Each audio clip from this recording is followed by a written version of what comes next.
ladies and gentlemen. In this episode, I got to sit down with one of my closest friends. We all have those people in our lives that are family, even though we don't share blood.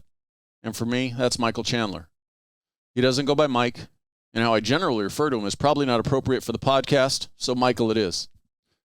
Michael spent almost 7 years in the Marine Corps, achieving the rank of Staff Sergeant before his separation. While on active duty, he served as an MP and in various information security and computer programming positions. He ended his enlistment assigned to Headquarters Marine Corps as a mainframe programmer, assigned to support Manpower and the Commandant's office. His transition to the civilian world was as the Chief Information Officer at a manufacturing company in North Carolina. When the company decided to move production operations to Mexico, Michael chose to move back home to South Carolina and the state government sector. Today, Michael is a Chief Information Security Officer with the state of South Carolina. During our conversation, we discussed how opting for MOS changes while on active duty benefited his future career, his transition from the Marine Corps to the civilian sector, getting his advanced college education, and his ascension to the position of CISO. Additionally, he gives his advice for others seeking a career in the information security field. And of course, we talked about other things, but I'll leave you to find them out by listening to the podcast. Episode 7 with Michael Chandler.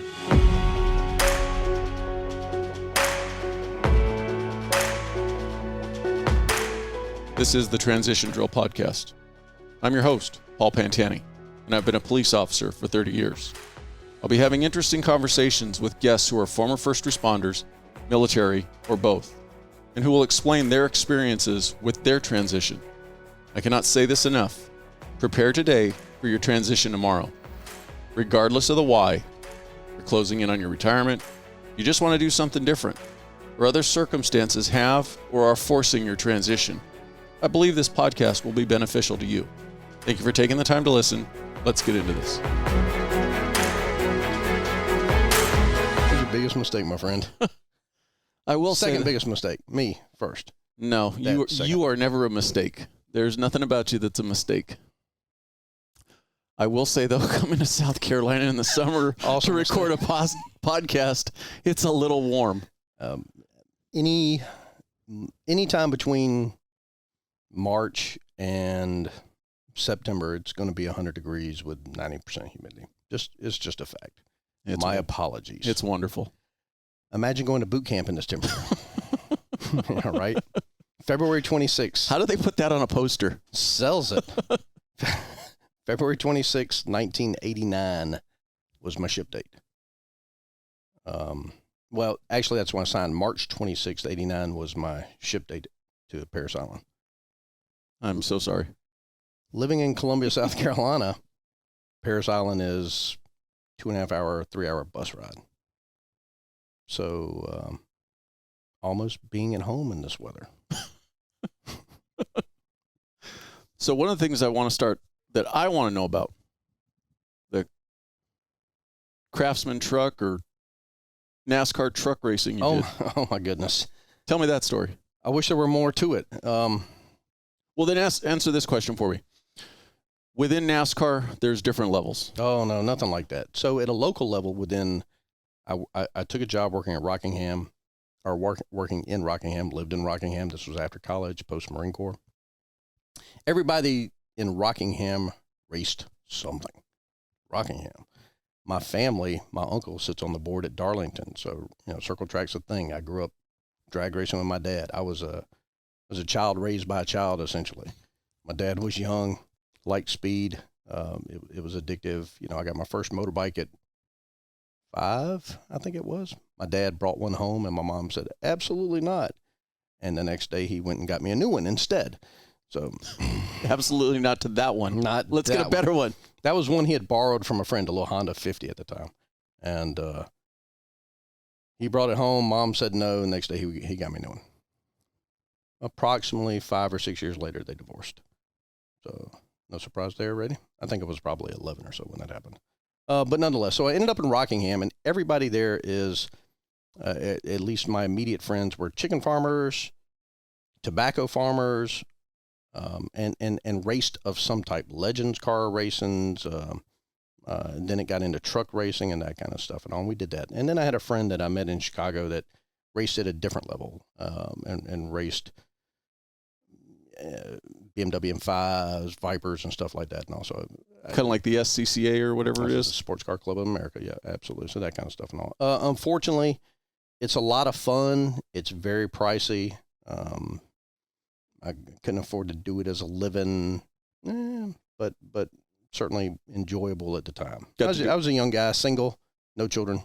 No money going out to other areas that you could dump it all into racing. That's exactly right. You know, every weekend you're buying a set of tires or something. And even then they were scuffs and all. Matter of fact, we raced at the Myrtle Beach circle track here. It's just and most of that racing is less than a quarter mile or half mile tracks. They're 3/8 mile, things like that and all. So it literally is a giant circle. It's a giant circle. Yeah. SCCA does little road tracks, Road American, outside Chicago and that kind of stuff and all. But it lasted about that long. I mean, literally, when I look back at it, it was a good time. It was great. It was a great way to pass the time and stuff and all. But when you live in Rockingham, all of your buddies know somebody that either works on a professional team. They're the Tony Stewart, guys that are coming across the wall. People that worked in the Richard Petty factory, their racetracks or their race teams and stuff like that. And also, so you're hanging out with guys that have these incredible stories about racing, and they're legends. They're, all the guys you grew up with in the South on the weekends that you heard about and things like that and all. So is it basically almost kind of like a minor league setup? Even if there were a minor league, this would probably be beneath that. It's all the teams are self-funded. There's certainly rules in place to help you. You didn't buy new tires. You ran scuff tires every weekend, so they were tires that were used at a different race above you, like a week before. And then when you got to the track, they gave you scuff tires. You bought scuff tires and stuff. By rule, you had to run on scuffs? Right. And that kind of stuff and all. And then you gas, trailer down for the weekend. You run down to the strip like in Myrtle Beach or somewhere like that. And then you race that night and you load it back in the trailer and you go home that night. So that kind of stuff. So how long did you get to do it though? I was in Rockingham for a couple of years. So started out with the little Legends cars. And then everybody went to trucks and that kind of stuff and all. So I watched probably more truck racing than I ever got to participate in. I always wanted to do dirt track. I thought dirt track would be fun, but never happened for me. And then the job in Rockingham, I worked for a place called Utica Fabrics, and they are a Belgium company, and this was their first attempt at a facility within North America. They had factories in France and in Belgium and things like that. And I was a CIO there. And I was the first CIO at that facility because they were new. And but eventually, within a couple of years, they realized that they could make money in America. What kind of company are they, or were they? They made denim, like for blue jeans and stuff like that. And it's kind of funny. Denim doesn't sell in America. Right. I mean, if only there were a company like Levi's or something like that. But what I learned so much about manufacturing and all, but it's not like they just made a style of denim. They made probably 100 different styles of denim, depending on stretch and color and everything else and all. So I worked in a manufacturing facility. The interesting part about that is, through South Carolina and North Carolina, and at least in the South in general there, at one time we were manufacturing. We did all of that. And of course, those jobs essentially left America, cheaper to do overseas. And so having the opportunity to work in a manufacturing plant, a legitimate plant, it was actually very exciting. I'm very grateful for it. But just couldn't last. Couldn't last. Exactly. So there were 2 IT jobs in Rockingham. The second one, a company called Santoniware. Santoniware made, and I'm going to cover my face when I say this because there's a camera. They made women's lingerie. Oh my. And legitimately. Did you get fired because you were modeling this stuff? I certainly offered. The lingerie that they produced, they made essentially the same lingerie, but different companies Tags. were tags. That's exactly right. They'd send you different tags, and this particular lingerie went out with this tag, and then 1,000 more went out with a different tag, and that kind of stuff and all. The designers were from New York, and of course they would bring models in to model our lingerie. But being the CIO, it was certainly tough to justify why the CIO needed to be involved in that part of the job. But I made a valiant effort. Give it a Marine Corps try. I gave it a Marine Corps try. That's correct. And then, of course, the same thing with that job. They came to me one day and said, hey, we're moving our operations to Mexico City. And I was out. I couldn't do that. So took a little severance pay. But they started in America? Or were they a foreign company also? The owner of the company actually was from Mexico City. And I don't know his background before then. But, yeah, again, back to the scenario that it was just too expensive to do business in America. So they packed up and went to Mexico City and asked me if I wanted to go. And that just wasn't something I thought would be a great move for me. I'd said something very derogatory about Mexico City, and he said, of course, that's where I'm from. And I thought, well, that probably means I'm not going to be going. And so I took a little severance pay and hung out until, and had to find a job, needed to eat. Well, let's take it back a little bit. So you've mentioned South Carolina now a couple times. Where we sit right here. Welcome. Myrtle Beach. Hotter than hell, isn't it? And it's September, so you're getting the end of the summer. The good news is summer goes through middle of November. So, you still got a couple months left. Only a couple more months left of this beautiful weather. And then the humidity turns into rain. That's correct. That's correct. Yeah, it does. So yeah, this is home. Born and raised South Carolina? Born and raised. Born in Columbia. Spent my first 17 years there. Graduated at 17.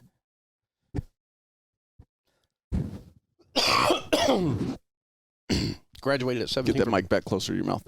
Again? Yep. There you go. What is it about you and closer to my I mouth? want everybody to hear you. It's a horrible You have so much to say. I don't have anything to say, really. 17 years old, went to college. Grew up, as I mentioned before, my parents were divorced. My dad left and moved away for a while, so it was essentially my mother raising my sister and I. My mother had one job her entire life. She worked at the state newspaper. She had never had a job before my parents got divorced. The state of South Carolina has its own newspaper? It's called The State. That's correct. But it's not just the name. It's actually a product of the state of South Carolina. It's a private company. And the paper is called The State. There were actually two papers, The State and The Record. And then they closed The Record years ago in the state. So Mom had one job. So we had a new house, and a payment that went with that. And my dad left. Parents got divorced. My dad left. Didn't pay child support for a long time. And also my mother essentially had to go to work because she had a new house to pay for. And she had me and my little sister, 8 years junior. And so my mom had one job. She eventually retired from the state newspaper. The State, not a state agency by any means. Okay. Good clarification. Thank you. And so at 17, I graduated from school, wanted to be an oceanographer. Okay. Right? So the neighbor across the street from me still is an oceanographer, PhD type. And I spent some summers working with him, things like surveying a beach replenishment program. I spent an entire summer maybe I was 15 or 16 years old, going up and down the coastline of South Carolina for beach replenishment. And not the entire coast, like through Myrtle Beach. It was the first one they did back in 85, 86, 87, sometime like that. So since most people probably don't know what an oceanographer does, we've heard the term. Right. As a 17-year-old kid, what are you thinking an oceanographer is, and what were you going to be doing? Oh, it didn't matter what it was. It was on the beach and girls in bikinis. Okay. I see your priorities. Turns out I was only doing one of those. You were on the beach. I was on the beach. That's exactly right. And so I spent the summer doing that, and I thought, man, this would be a fantastic job. I went to school. I was 17. It was the first time away from home. Again, I grew up in a household with a single mom. She was, and she was fantastic. She did an excellent job. My mom, I can't credit her enough with what she went through to ensure that my life was no different when my dad left, to ensure I still got to play ball, that, the clothes I wore weren't, kids didn't make fun of me or that kind of stuff. I've interviewed a couple people already who come from homes with a single mom, and the reoccurring theme is some of the hardest work ethic ever instilled in a young child Absolutely. is from a single mother household. Like I said, she had one job. She retired from there. I don't know. It's been some years now and all. But she did. She had one job, and that was it. She worked at a state newspaper, and she worked overtime. She worked extra hours. She did what she could.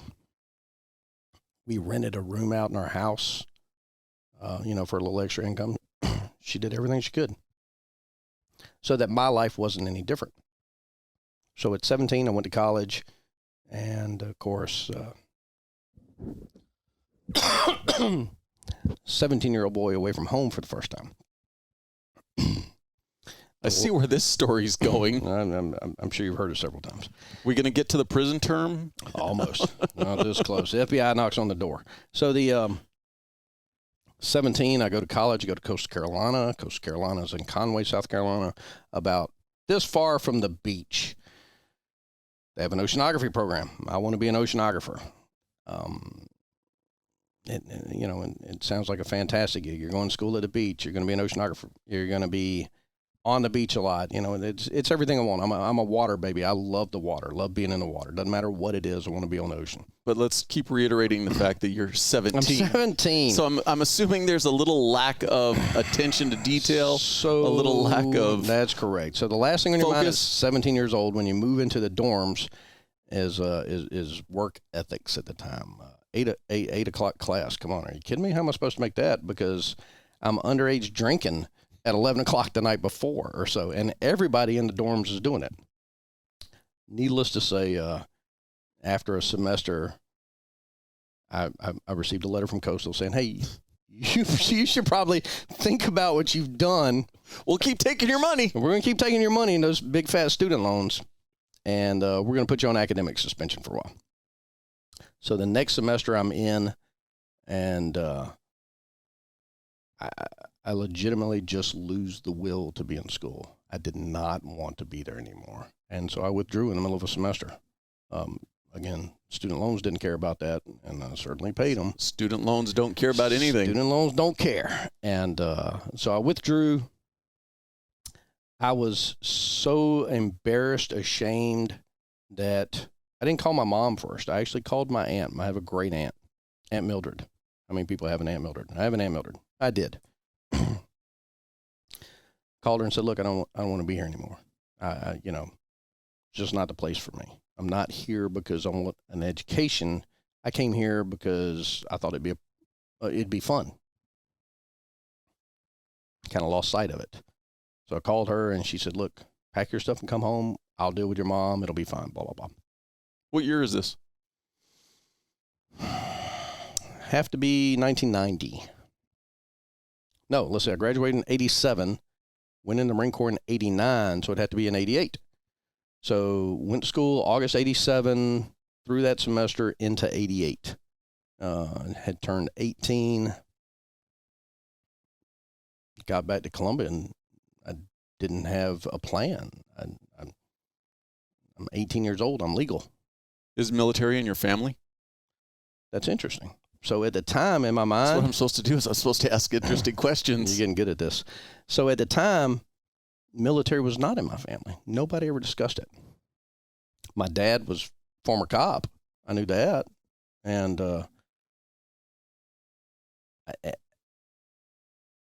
but if immediate family, great uncles, all that kind of stuff, nobody. I knew that my mom's brother, my uncle, was drafted into the Army for Vietnam, Uncle Jimmy. But when he came back, I didn't really have a relationship with him. So I never got to discuss Vietnam with him. I never got to discuss Army with him. So I really had no knowledge of the military in any form. No firsthand knowledge, at least. which probably led to dumb decisions. Next thing you know, I'm a Marine Corps recruiter. How, from an outsider, growing up in South Carolina, Parris Island, how ingrained is the Marine Corps in this state? So if you're in the southern part of the state, it's huge. Marine Corps Recruit Depot, Parris Island is there. Marine Corps Air Station, Beaufort is there. So they have a very large presence there. Where I live in Columbia, South Carolina, is one of the largest Army recruit training depots. Fort Jackson, South Carolina. And I'm not sure if is the largest, but certainly one of the largest and all. And that was the only experience I had with Army, because I had to drive across base to get to places. It was, you'd go to a gate. Back then, security was totally different. Hey, where are you going? We're going out the other side. Okay, that's fine. Go ahead. You know, that kind of stuff and all. So we legitimately commuted across base regularly. I had a friend. His father was a command sergeant major on base. So I would go stay with him when we were young, you know, overnight things when you're 8, 9, 10 years old, 7, 8, 9, somewhere in that.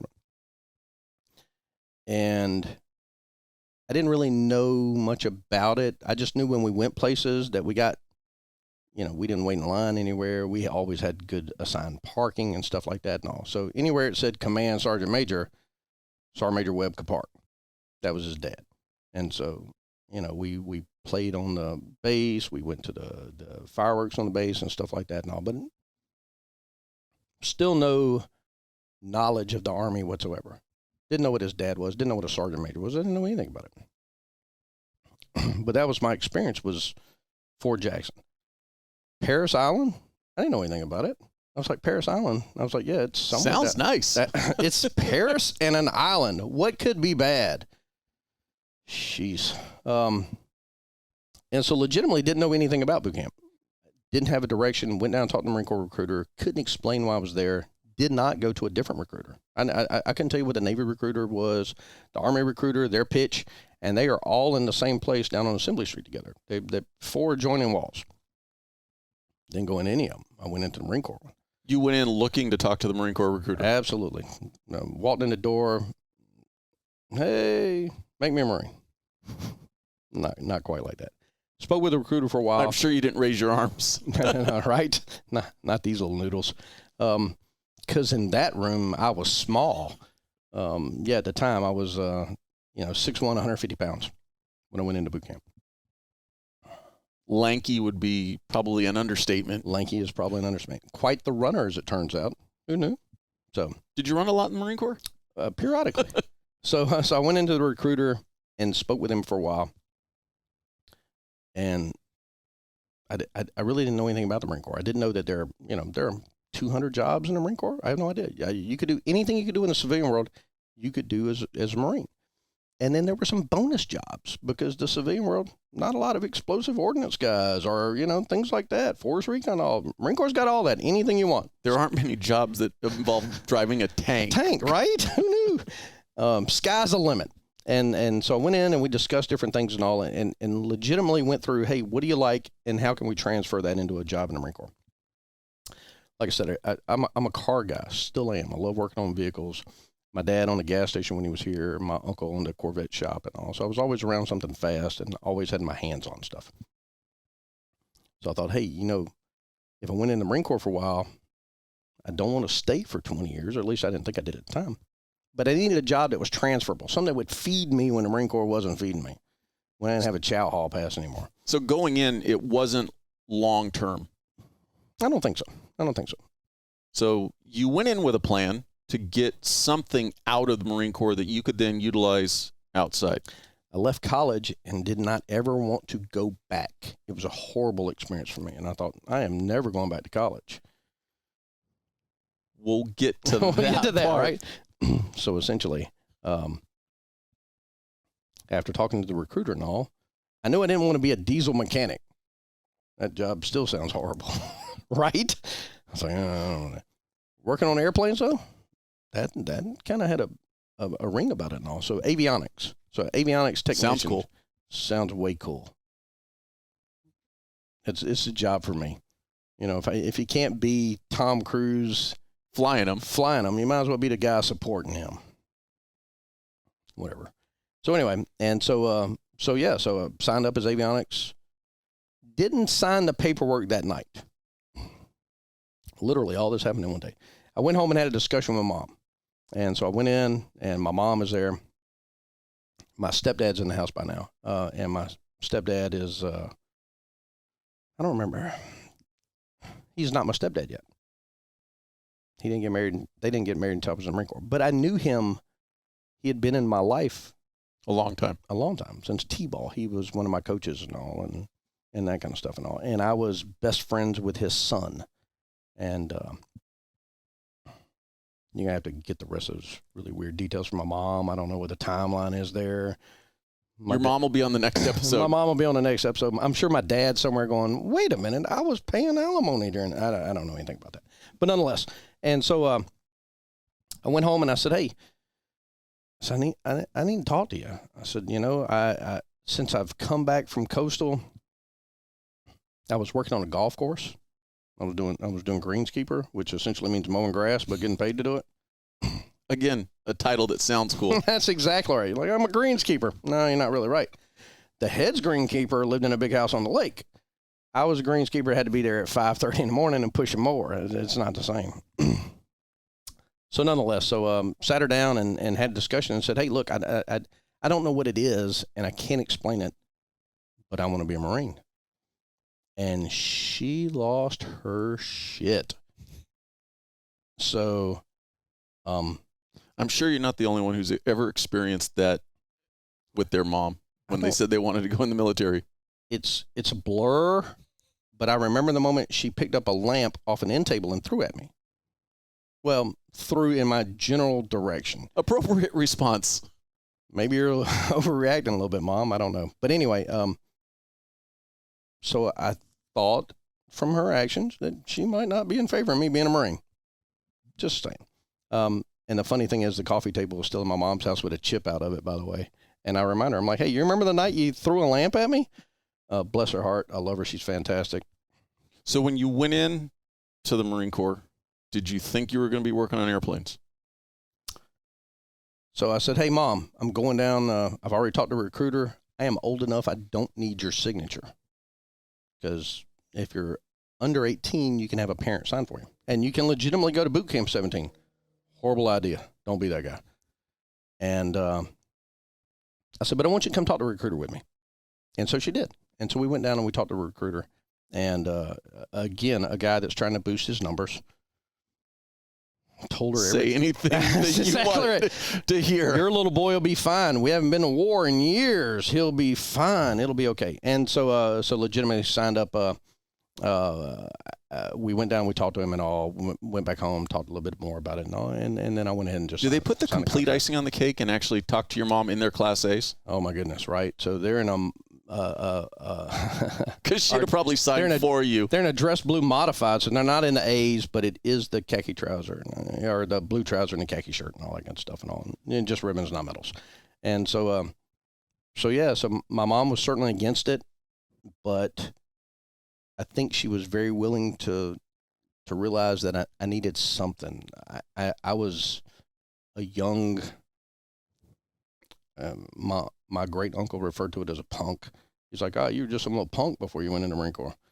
And as much as I hate that term, it's 100% correct. I was kind of a schmuck. And so I went in the Marine Corps. Hooray. A 3-hour bus ride from Gervais Street in Columbia, South Carolina to Parris Island. To see the world. To see the world. And, yeah. So when you went in, had they promised you avionics? So I went into so before you go to MEPS, which is your essentially a processing station, which is at Fort Jackson. Now I remember it quite well because there were hundreds of guys in the room, and they grouped you by service. So they're like, hey, all the Army guys go over here, all the Navy guys go over here, all the Air Force guys over here. You 7 guys going in the Marine Corps over here in the corner. And so it legitimately was like that. There were 7 of us out of a room full, I don't know, 150. 7 of us going in the Marine Corps. And so when we went through all the physical stuff, they stripped it down to skivvies. They're doing, physicals, that kind of stuff and all. Everybody leaves the room. They're like, hey, need the Marines to stay behind. And so then we went through a little additional stuff and all. They're checking for, I don't know, strength, dexterity, whatever, that kind of stuff and all. Can I tell a MEP story about the... You can tell anything you want. So we're standing in line. There are 7 of us. And I'm number 3 or 4 in the line, not really paying attention. And certainly don't know any of the guys around me. Thinking I'm going to be an avionics technician. Thinking. There's a color blindness test coming ahead that I didn't know about. Which didn't matter because I didn't know I was colorblind. So anyway, so we're standing in line. We're in our skivvies. And they're going through giving everybody the hernia test, that kind of stuff. And the guy to my right, 2 people, the doctor is going through, and he's, I don't remember if he's a corpsman or if he's Army or what. I assume he's probably Army because we're on an Army base, Army doctor. He's going through, kind of checking everybody. And you hear the doctor go, "Whoa!" And, of course, that makes everybody kind of lean in and look down. And the doctor says, "How long has that been like that?" And, of course, the kid said, "It's been my whole life." And he said, "Well, we're going to have to take that."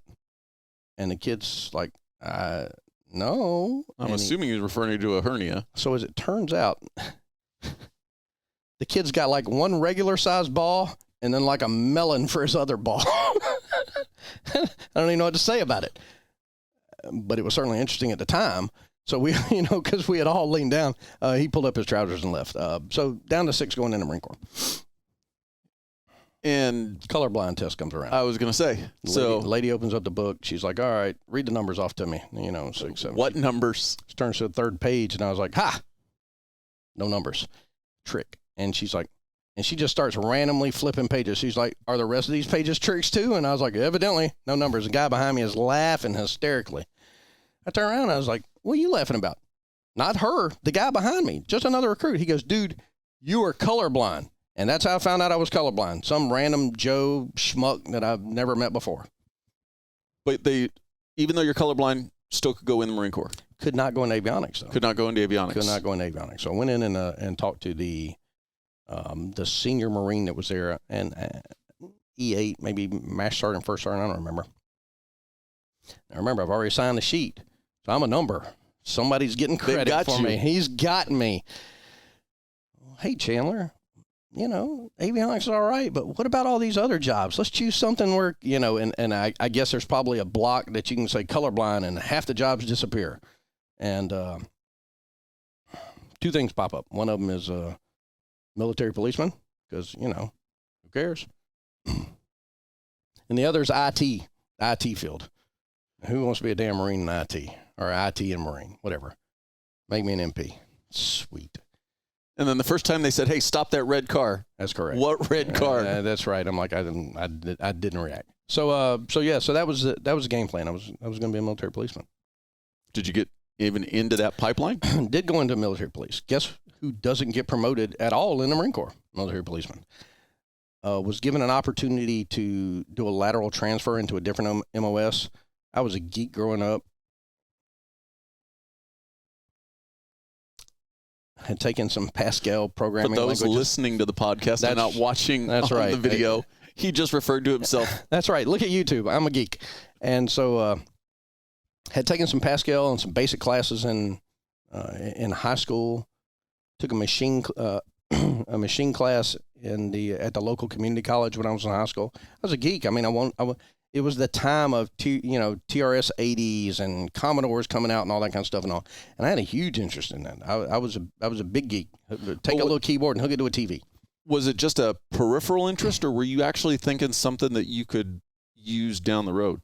No. At the time, it was just an interest. Just something new, and you wanted to learn about it. That's exactly right. And so I did all that in high school. Like I said, I took when I was in high school and maybe 11th grade or sometime in there, I went to the local community college and took an assembly language class and some advanced stuff like that and all. And so went in the Marine Corps. Nobody's promoting an MPs, get a lat move. Hey, what are you going to do? You know what I'd like to be? I'd like to be an IT guy of some type. And my initial IT introduction class was a COBOL class. I think my MOS was a 4063 COBOL programmer. Everybody knows COBOL wins wars. I got nothing, right? I got nothing. This may sound like a silly question. If you're an IT guy, can you actually deploy? I had a deploy date of December 24th when the war broke out in Iraq, which was 2 months prior to the land invasion in 91. Did you actually deploy? I did not. 2 days.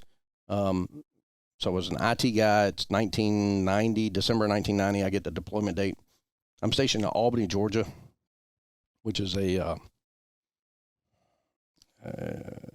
it's a supply base for the Marine Corps. It's everything. We have weapons warehouses. We have ammo. We have everything that you need to go to war: beans, bullets, and band-aids.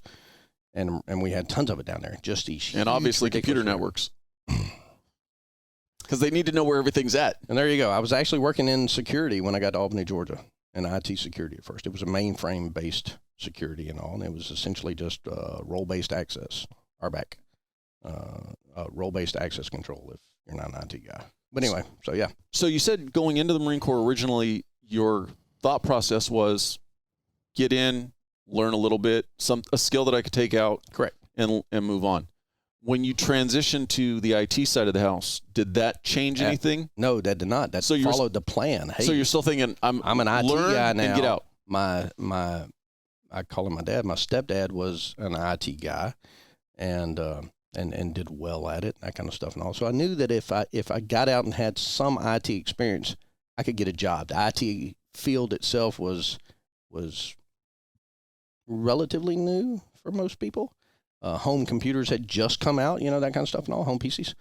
And so I thought that, hey, at least there's the potential for me to be able to eat when I get out of the Marine Corps. That's big. High priority. High priority, right? And so, so when I lat moved, I actually went to Quantico, Virginia, took a 4063 COBOL programming class.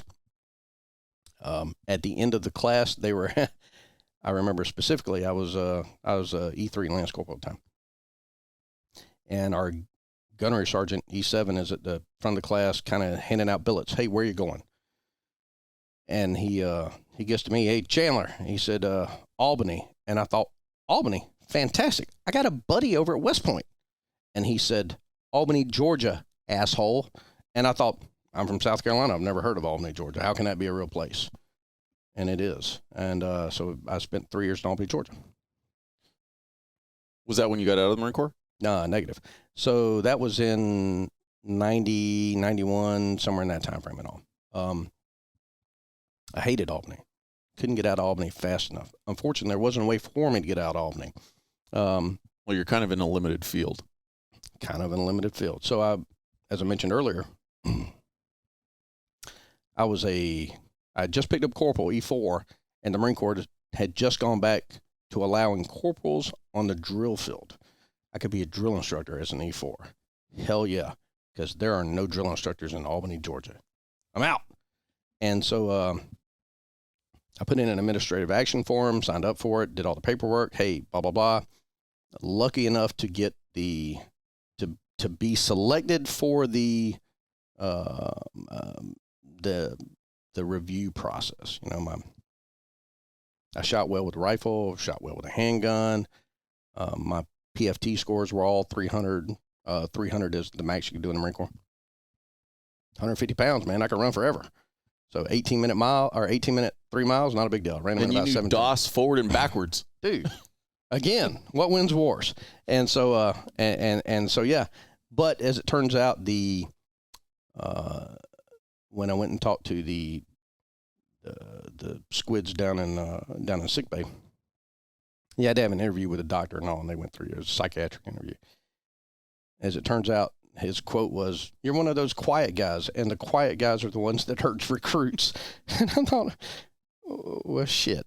When has being a quiet guy ever been a bad thing? Well, evidently it is when you want to be a drill instructor. And so I was denied drill field. So I couldn't go to drill field. I'm still stuck in Albany, Georgia.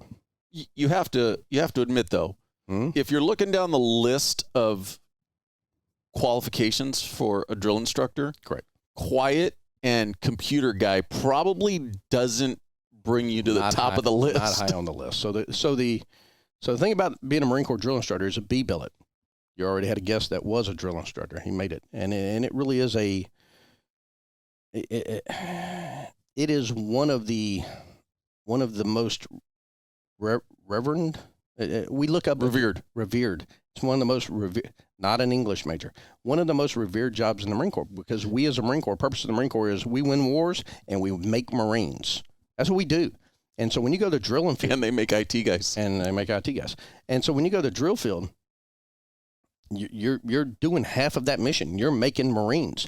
And the Marine Corps doesn't give a shit what your job was, because when you go to the drill instructor school at Parris Island, you're standing out in that parking lot yelling at telephone poles and developing that voice, and you're running and running and running. I don't know anybody in the world that does as much physical conditioning as a Marine Corps drill instructor, because literally in June of 1989, I'm on the island running, and I'm not a big runner. I hate to run. I ran 90 feet between bases playing a little ball growing up, that kind of stuff. No. Certainly never read anything that had to be measured in miles. The hell is that about? And so your first run is like, I don't know, 6 or 8 miles. It's something ridiculous. And I remember having a drill instructor on the left side of my platoon. And the platoon is 4 squads, tallest guys in the front, smallest guys in the back. Right. And except for the guide, the front right guy actually carrying the guide on.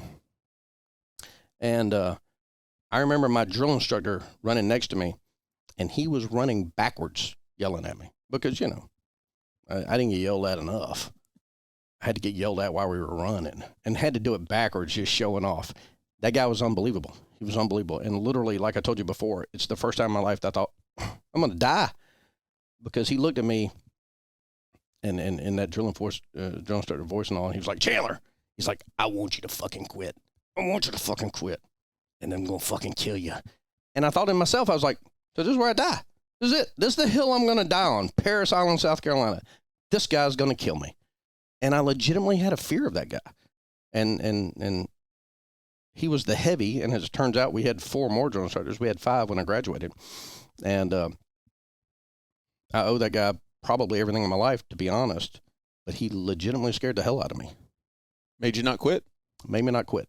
So here's the thing, what you find about yourself if you're in a situation like that, and I'm sure it's the same with Army, Navy, Air Force, all those other maybe not the Air Force. Come on, Air Force, whatever. Sorry. Your body is limited to what your mind can take, and they certainly show you that. And so when you got it through your head that, hey, quitting is not an option, and I can do this, your body answers, and you do, and you continue to put out, you continue to put out, and you continue to put out. And that's how boot camp is. It's really a mind game, but it's the mind that really controls the physical aspect of it and all. Right. So, yeah. So, turned down for drill instructor school. Oh yeah, back to that. So just gonna hurt salt on the moon. That's exactly right. 25 years later, and it still hurts a little bit. So anyway, so I can't do that. I spent some time in Albany, Georgia, and as every base does, we have a every base normally has a band, and every base has a drill team or something like that. And so I spent maybe 2 years on a detail, and we did we did parades, we did funerals, we did weddings and things like that. And so I was one of the 4 guys on the color guard. I was a rifle guy. Either on the left or right side and all, because the junior guys were on the outside, and then your NCOs carried the American colors and Marine Corps color. So I spent some time doing that. And that was pretty cool, because you got to go to a lot of college football games. I went to the inauguration of the governor in Georgia, things like that. So it was like being a Marine, but in a smaller setting where you were the attention. And then that was kind of cool. That was pretty exciting. So we did that gig for a couple of years. Anyway, then Headquarters Marine Corps came calling, and off to Headquarters Marine Corps went. So how many years total did you do in the Marine Corps? So I was an all-day lollipop. I was a sucker. I signed up for 6 years initially. And coming up on the end of 6, I couldn't decide whether I was going to stay or not. I really couldn't. I'd put in for the enlisted commissioning program. I was working at Headquarters Marine Corps. I worked between Manpower. I worked with Commandant's office, the head of the Marine Corps, Commandant officer, the assistant Commandant of the Marine Corps, General Boomer. I was with him quite a bit, and that kind of stuff. And so I went from Albany, Georgia, which is just wasn't a great place for me, to being at headquarters of the Marine Corps in Washington, D.C. I lived in the barracks. I was a single Marine my entire time. I lived at Henderson Hall. I had enough rank that I was in charge of the barracks. I lived in my own room. I was a sergeant at the time, E5. I said hello to the Commandant of the Marine Corps every morning. His picture's on every hallway in the Marine Corps you've ever been in company office and that good stuff and all. All of my buddies around the Corps, they know who he is. And here I am. I can tell you how he likes his coffee. Not because I was getting his coffee. It's just because I'm there next to him. I can tell you about his family. General Boomer, General Mundy was the was the Commandant at the time. General Boomer was the Assistant Commandant, ACMAC. And Sergeant Major Summers was Sergeant Major of the Marine Corps. And so I'm in an office with these guys that most people only see on the wall, and I interact with them every day. At the same time. Does that have an impact on you wanting to stay in? Oh, it certainly does. It certainly does. So Commandant of the Marine Corps, General Mundy at the time, said, hey, put in for the enlisted commissioning program. The enlisted commissioning program is for Marines that are enlisted but have some type of prior college behind them. Well, I had prior college. It wasn't great, but, I had a couple hours of credit, and he said put in for that. And I was E5, promotion from E5 sergeant to E6 in the Marine Corps. You have to put in a promotion package. And so you had to go take your picture in uniform. You have to get your service record book, your SRB together and everything and all. And it goes to promotion board. And the promotion board eventually essentially says, hey, look, we have 1,000 Marines that are sergeants available to be promoted to staff sergeant. And we're going to promote, whatever some number is, some 26, 28, 30, whatever the number is. And so I went ahead and did that also. And it was interesting because at the time, my peer group said, look, you're wasting your time. There are no 5-year staff sergeants in the Marine Corps. Or I was already a 5-year sergeant, but coming into the staff sergeant side. So I did the package. I did an enlisted commissioning package also. And the Marine Corps, I got lucky. I got selected for both. I got selected for staff sergeant at 5 years, and I also got selected for the enlisted commissioning program. The enlisted commissioning program is the part that really kind of made it interesting. So I had 6 years, coming up on 6 years in the Marine Corps. I needed to extend. I couldn't re-enlist. There wasn't a boat space for me. Essentially, they were saying, look, we don't have a room for your billet right now. You need to wait for a billet to open up. And so I did a 6-month extension. So I went in for I had a 6-year enlistment with a 6-year extension, or a 6-month extension. How many of those extensions can you do? Oh, I don't know. I did one. Oh, okay. And so, and at the end of the 6 months, that would be time for me to, I'd be just about ready to put on staff sergeant. It would fall within that window. And then also, the enlisted commissioning program would kick in, and they'd send me off to school. Enlisted commissioning, ECP. Whew, Marine Corps is loaded with acronyms. I keep trying to spell them out, but the ECP, they'll send you back to school at least sergeant pay, or if you're a higher rank, they'll put you at your current pay. You're credited with active duty service, being in college for however long it takes, but you said earlier you never wanted to go back to school again. Now you're hearing me, right? And the Marine Corps wanted 6 years on top of that. So here I am at 6.5 years. I'm going to give them 3 or 4 for college, and they're going to want 6 more. So that really is going to put me at 15 to 17 years, somewhere in that time frame. Maybe a little longer because, let's face it, probably not a great student. And so at 25 years old, I'm essentially deciding, is this something I want to do for the rest of my life? Because at 17, you don't quit. You're going 20. 20 is, your first retirement option in the Marine Corps, 20 years, at least full retirement.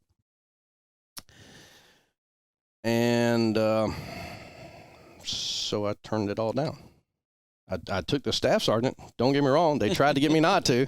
I took the rocker, and then I left the Marine Corps. So for you, the commitment of that many years at 25 years old was just too big of a piece of pie to eat. Just wasn't an option for me. So I left the Marine Corps to do what? go back to college. So at this point, now, were you thinking at that point to go back into the IT field? Yeah, absolutely. So that's where you were headed towards. Right. My time in the Marine Corps, I had a couple of different MOSs. I was a COBOL programmer. I had a 4075 MOS, which was a security MOS. It was the first time the Marine Corps went through it. I went through a small systems computer class at Quantico, Virginia. I was in the very first class. That really was my first experience with information security. So in preparation, was there anything that you were thinking that you were deficient in when you were coming to that time getting out of the Marine Corps? Is that what drove you to go back to school? Or was it the industry required you to go back to school? I was deficient in money. Okay. So when I went into the Marine Corps, they said, do you want the GI Bill? And what you're going to do is put in $100 a month, and in return, we're going to give you X amount of dollars for college. Well, I just left college and had no interest in going back. So in a brilliant display of my ignorance, I said no to the GI Bill. So when I left the Marine Corps, legitimately, I went back to school on student loans. I did. And I knew that I didn't want to get in the Marine Corps 25 years. I wanted to get married and I wanted to have a family. Kids were important, man. I wanted a big family, like you Italian guys. I know, right? And there's some irony to that story also. So I needed to find a job that was going to feed me and feed the kids and the wife and all that good stuff. What I'm getting at is with the training that you had at the point when you were leaving the Marine Corps, right? Could you have gotten the job you wanted? I could have been a cop or an IT programmer. The IT at the IT level, right? I could. I could have taken an entry-level programmer job somewhere. Certainly, I had all the experience in the world for that kind of stuff and all the whether it was COBOL, Pascal, Roscoe, JCL. I knew all that kind of stuff and all. I certainly did. The majority of it at the time was mainframe based, and we were getting into that transition where a lot of people, mainframes were very expensive, $1 million and all. Marine Corps had them because we had money. Not a lot of public companies had them and all. So certainly that transition from being an IT guy in the Marine Corps into the civilian world, I certainly could have done it. Certainly could have. At a level that would have been sufficient to you, or are you talking like not sufficient, entry level, right, bottom rung guy? That's exactly right. Who wants to be that guy? I'd essentially go back to being a private in the civilian world. Who wants to be that guy? So I knew that I needed a school. I needed education. Could you have gotten any of the extra training while you were still active? Yeah, probably. You're just making this hard on me. Yeah, certainly I could have. I was a E6 in an IT field. Promotions were there. I would have continued to get promoted. Of course, technology adaptation in the Marine Corps is certainly faster than it is in the civilian world. So yeah, certainly have. The only reason why I'm asking, the whole premise of this podcast is the whole planning process. That's correct. So the planning was getting an IT. Looking at the skill set I had, essentially, I could be highway patrol. I mean, what Marine leaves the Marine Corps and doesn't think, hey, I can be a cop. Right. We all do. It's, I mean, I'm very proficient with a weapon. Or I could go in the IT field and work where it's always air conditioned. Right. South Carolina, that's important. That's very important in South Carolina. And so, talking to my stepdad, who was in the IT field and all, he kind of gave me direction of where the IT is going and that kind of stuff, and what you wanted to do, and what I could use the skills that I had already, that were already in my tool bag in the Marine Corps. How could I translate that into something that'd feed me in the civilian world? So my dad helped with that. I'm leaving the Marine Corps, going back to school. So the question is really why the transition from Marine Corps back to civilian. There are a couple different things. No, what was the reasoning for going back to school, right, if you had the skill set to at least get into the IT field? Peer pressure. Okay. Right? Holy crap, really? All right. So in my mind, I went from being a very young mama's boy kind of, I mean, I was I played baseball and that kind of stuff and all that, all that, but never in my life up until the point of the Marine Corps, had I done something where, to give me such confidence in my own skill set. And the Marine Corps certainly did that. Marine Corps boot camp, 13 weeks was, there's a high dropout rate.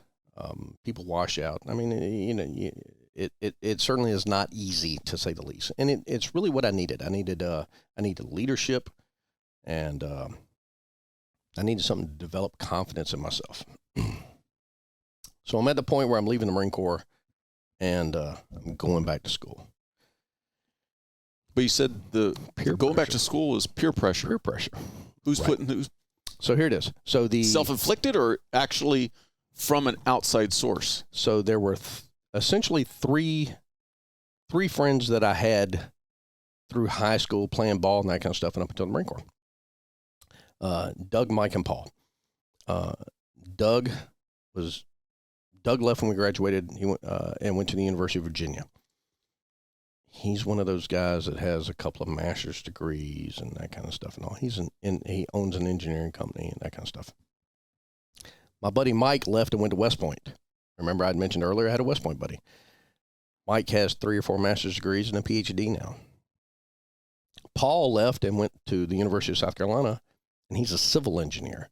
So all of the guys that I was friends with had already had at least an undergraduate degree, working on master's degrees, and advanced degrees and stuff like that and all. And here I was with nothing.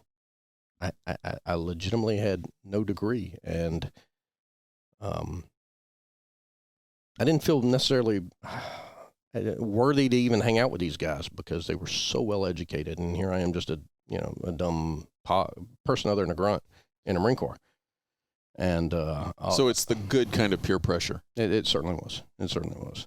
So, and it wasn't probably anything that they would have actually acted on or ever brought to your attention. Absolutely it was not. Something you imposed on yourself. Mike is a retired colonel now. He just left this past year in the Army. Like I said, is it doctor, colonel, doctor? I don't even know what it is. I just know when he walks in the room, he's the smartest guy in the damn room. Mike and I are best friends. I talk to him all the time. He never, if I were working at, I don't know, cooking food, like a McDonald's or something like that, we'd still be friends. There certainly is no peer pressure from any of them. We're friends because we get along very well, like you and I. But it was pressure on myself from them. I didn't feel worthy to hang out with those guys and that kind of stuff. When you got out of the Marine Corps, was there any regret? There's regret leaving the Marine Corps every day. There's, in my current job, I work with a lot of guys that are former military.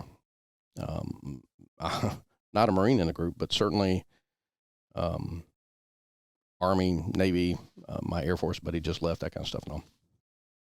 And these guys are all very well distinguished in their own branches of the military. Jump masters. My Navy buddy was, he worked in the intel field with some of the bigger agencies and stuff like that and all. And so I still surround myself with guys that I guess they're discipline based. They're either Leo, they're Army, they're Navy, that kind of stuff and all.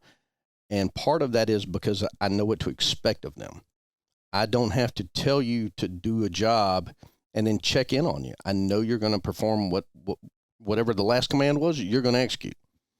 And so I still surround myself with those type of guys. So you leave the Marine Corps what year? March 95. I entered school August 95. So back to coastal. To get a degree specifically related to computer science? Mm-hmm. Computer engineer. Were you doing any IT work at that time? I had little jobs around doing IT stuff. I worked in the computer lab at school and that kind of stuff and all because I had as much experience in IT as the guys that were, your instructors and stuff like that at that time. So, yeah. Get your 4-year degree, finally. A little more than 4 years? Negative. Actually, when I went back, I knocked that out in 3. That was counting the first year that you, or did that not count? Yeah, right. So I got some credit for it. It's interesting when you go back to an IT field, the the credits that I had from being an oceanography major, some of those applied and all. There certainly were some electives and that kind of stuff and all. But what I really remember about finishing my undergraduate degree was when I was on campus, and I had on jeans and a shirt and all, and I was wearing some dress shoes of some type and all. I had the course catalog with me and all, and I went through the course catalog looking for courses that I could relate to the Marine Corps. And then I'd go to that professor and say, I want credit in this because of my Marine Corps record. Here it is. And so I think in a 120-hour major, I had 170-something hours or something like that.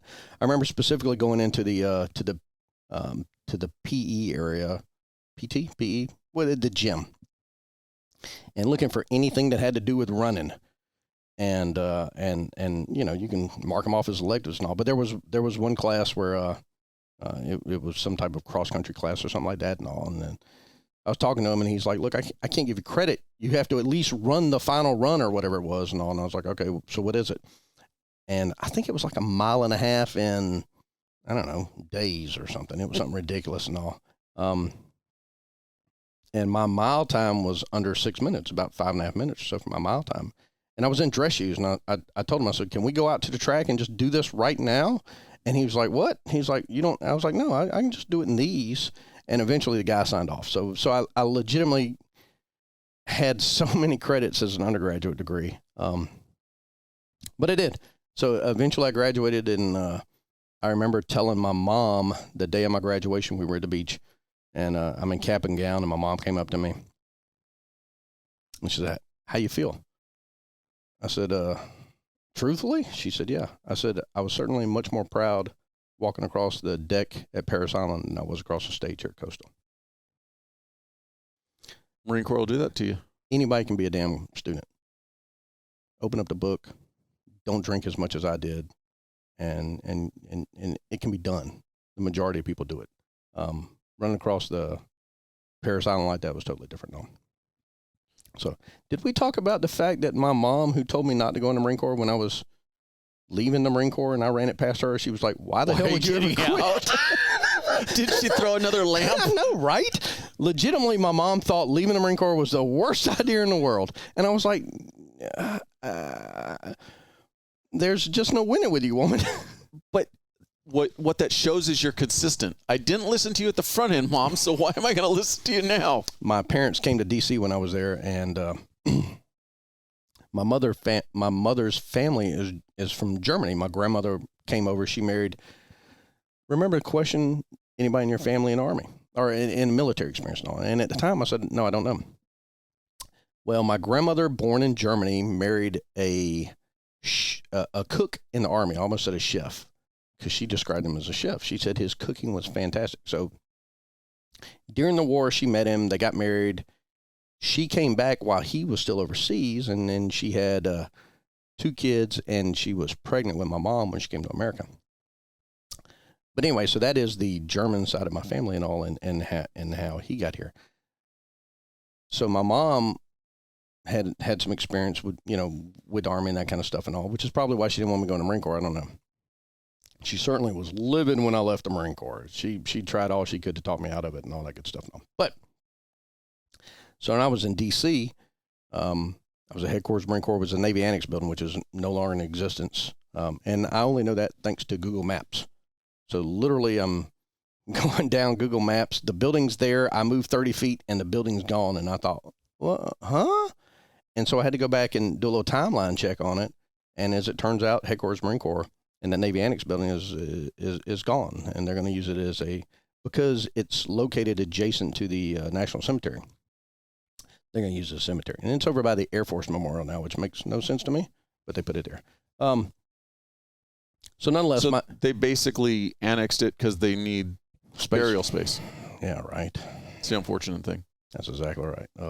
It's an amazing place. I was there when our PT run was through the cemetery every morning. And Marine Corps is big about cadence, and we have some cadences makes people blush. But when you run through the cemetery in the morning, it's quiet. We don't call cadence. We run.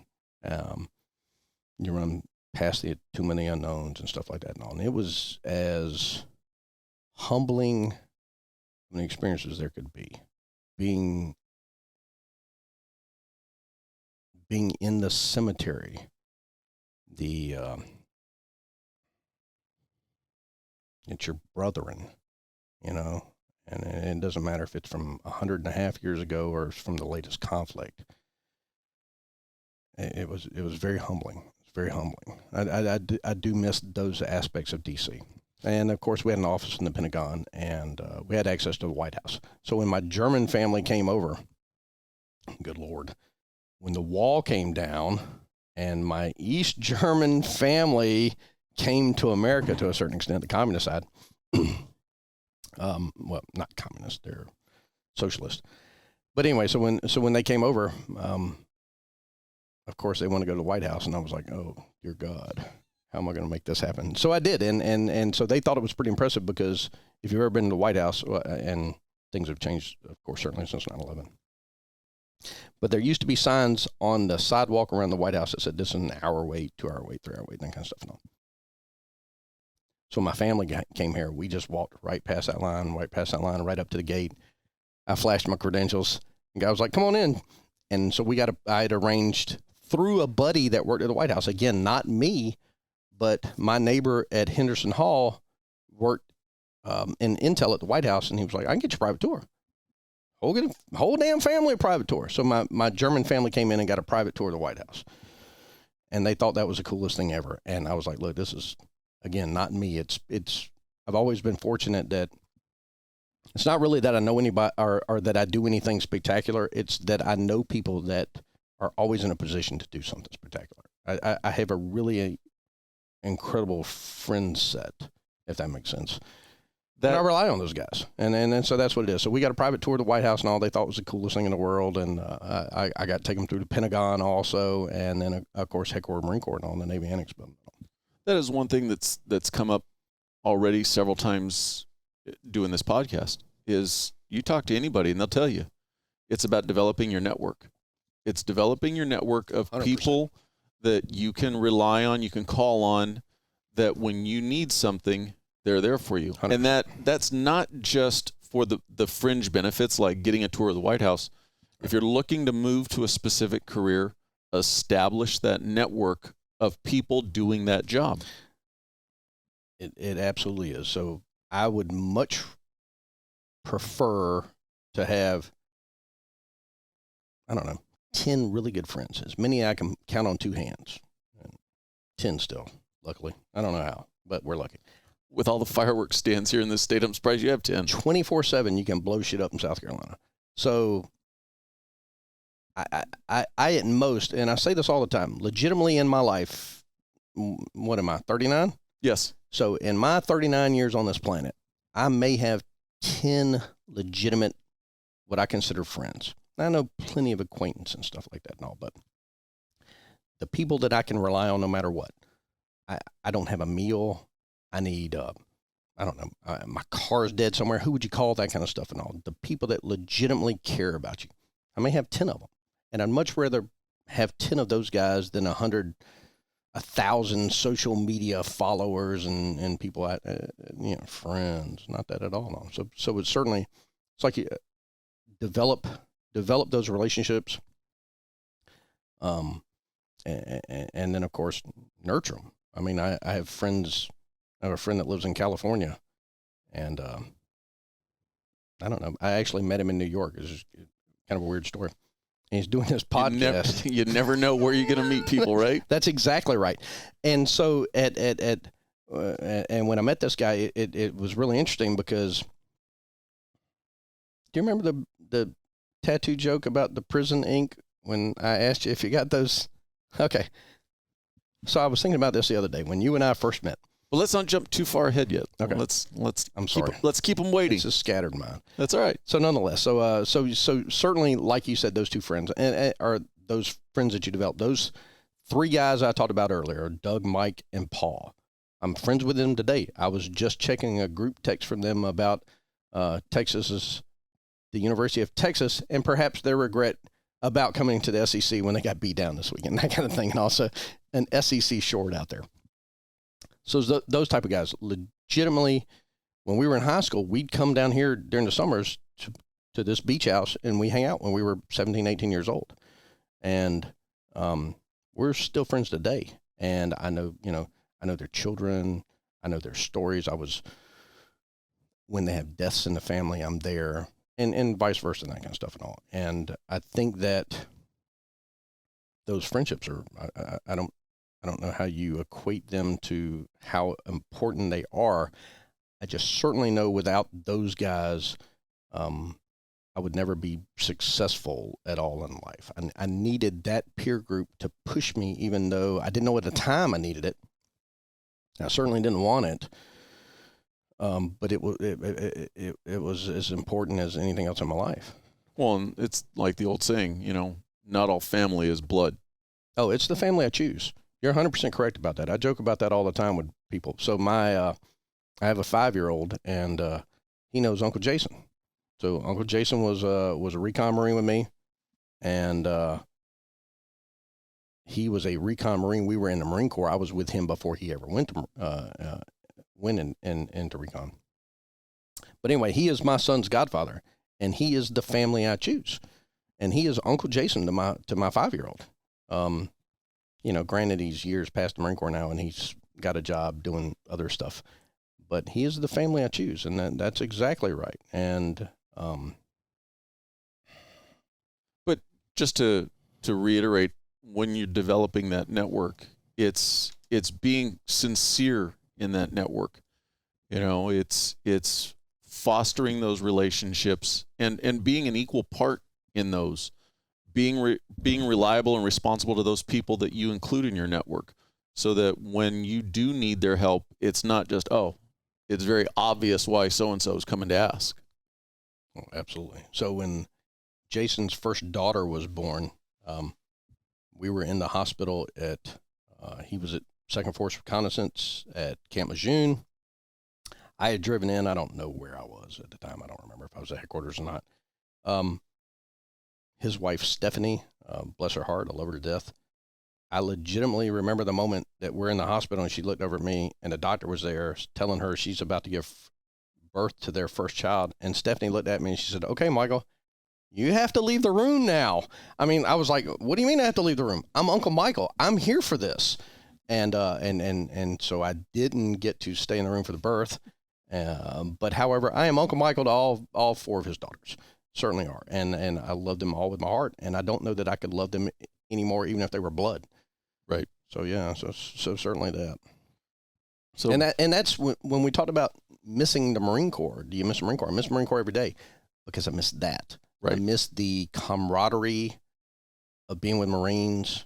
I miss the family that the Marine Corps was to me. I don't miss getting up at 3:45 to go running.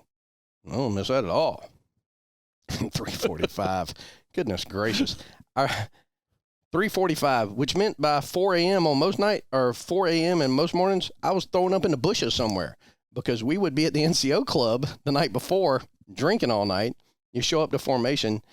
The first mile, you're legitimately just sweating beer. And I even remember, because this is well past boot camp and all, but I remember platoon sergeants and all screaming, "Chandler, go to the back. You smell like a damn brewery," that kind of stuff and all. So, but you run a mile, puke in the bushes, and then you're good to go. And if you were lucky enough to be in the barracks, you got the corpsman, he just tap you with an IV, golden. Life is good. Life is good, exactly. And I have a fear of needles, but still, that's how magical that bag of IV was every morning. So yeah. But. So back to our story of you've now completed your undergrad degree. I do. You're moving forward into the IT world. Right. When does becoming a CISO get on your radar? All right. So in the Marine Corps, like I said, everything was mainframe based at the time, and I went to the first small systems computer security class at Quantico, Virginia, somewhere before I left the Marine Corps in 95. And it was the first class Marine Corps had for security. And at the time, there weren't a lot of people that had access to the internet. It was still DARPA based. Your universities had it, the militaries had access to it. I think the browser we were using at the time may have been Mosaic. Okay. Yeah, exactly, right? Yeah, 39, though, remember that. And so it was a long time On ago. your Commodore 64. On my Commodore 64, right? And even then, we were just war dialing. You had a Commodore. You plugged the phone that was attached to a wall into your modem, and you just dialed and dialed and dialed until someone picked up, and you saw what kind of response you got and that kind of stuff. But it wasn't done maliciously. Hacking, of course, the term hacking kind of became malicious after that. But nonetheless, so I was in that first small systems computer class. I was a CIO at a couple of facilities. The second facility I was at, hey, we're going back to Mexico. You got to go. You got to get a job. All right. So I apply for a job back in South Carolina. I get picked up by a state agency. And if they're watching, I'd like to remind them that I wasn't the first candidate they selected. He turned the job down. I was candidate number 2. 20 years later, here I am. It's been a success for both. Yeah, maybe right. That's not what they say, right? I was that's right. I was hired as a network engineer and all. And back in the day, everybody was kind of a network engineer to a certain extent. Okay, hey, everything's IPv4. You kind of had to know a little bit of subnetting, and that was it. Really, legitimately, almost anybody could do it, including myself. So I got a job doing that, and I worked on what we call the Intelligent Transportation System, which is all states kind of have one now at their Department of Transportation. And it is the system that is comprised of traffic cameras, weather detection, radars, overhead sign, variable message signs, fog mitigation systems, traffic signals, traffic interrupts, traffic controllers, that kind of stuff. Just everything that goes into making a smart roadway. And so I was kind of an engineer on that for a while. There was a point where I thought, you know what? I'm kind of at the top of networking. I wasn't the head of our networking division yet. I just didn't know where I was going to go, and I was kind of bored with it, and I needed something different. And so in comes a guy that I met. Walker and I have been friends for, I don't know. Let's see if I've been there 20 years. We've probably been 15 years. Walker comes in, and Walker is already in the security field. I mean, he's legitimately a security guy. And so I start talking to him, and I'm like, hey, is it worth me looking into to get back into security? Absolutely. It's the way of the world. It's where everything's going now and all.